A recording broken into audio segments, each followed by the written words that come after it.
আয় আব্বা বললে রেগে যাবে। মোচর মানে ছানারা। আমি তো আজকের গাড়ি ছাড়িছি 12টায়, এখানে পৌঁছেছি 5টায়। ও সব না, সব মোচর মানে ছানারা, ছানিরা আজকে সব আল্লাহর ওলি হয়ে গেছে। যে পাঞ্জাবি পরেছে শয়তানের চোখ হলুদ হয়ে গেছে আল্লাহর কিরে বাবা। আর যে কালি ঝুলি মেখেছে আজরাইল তো চিনতে পারছে না। ও আল্লাহ, এ মালগুলো সব কোথায় ছিল এসব চিনতে পারছি না।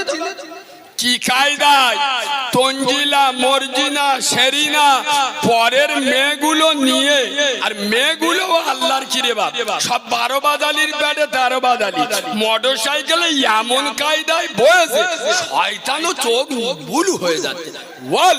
এর কায়দা তো আলাদা। সে কিরাম মেঘে বয়েছে আল্লাহর কিরে বাপ, এমন চেপটে ধরেছে আজরাইলও ওরম কোনোদিন ধরে না। এ মোচর মানে ছানিদের লজ্জা শরম কবে হবে? এরা বাংলা কবে বুঝবে? অঙ্ক কবে শিখবে?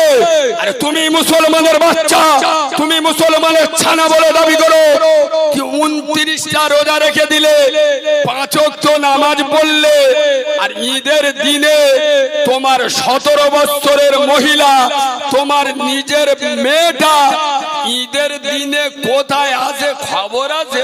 এ মাল জলসায় বয়েছে আল্লাহর ওলি সেজে বসে।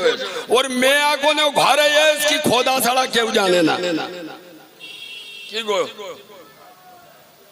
ঝাল লাগতেছে? কোথা ঝাল লাগতেছে? কথা বলা যাবে তো? সবাই মিলে বলুন। আমি হলাম অপারেশনের স্পেশালিস্ট ডক্টর। আমার কাজ হলো অপারেশন করা। মসজিদের ইমাম তারা হলো কক ডাক্তার। 4000 টাকা বেতন দেন, 40টা কথা শোনান।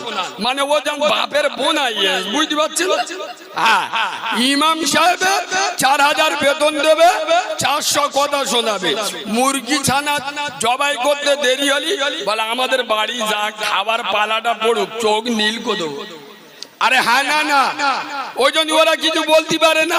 ওরা হলো কক ডাক্তার, আর আমি কালিমুল্লাহ হলাম অপারেশনের স্পেশালিস্ট ডাক্তার। ওই জন্য আমার ভাড়াও আলাদা। কথা বুঝতে পারছেন না? এক হাতে কোদাল চালাবো, কোন দুধ খা মায়ের লাল, নেতা কেতা মদখোর সুদখোর জেনাখোর বাম্মার আবাদ্য সন্তান, ডোন্ট কেয়ার। তোর না ভাল লাগলে উঠে চলে যাবি।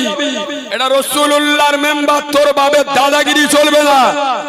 আলেমরা হক কথা বলবে, উলামারা হক কথা বলবে। দিনের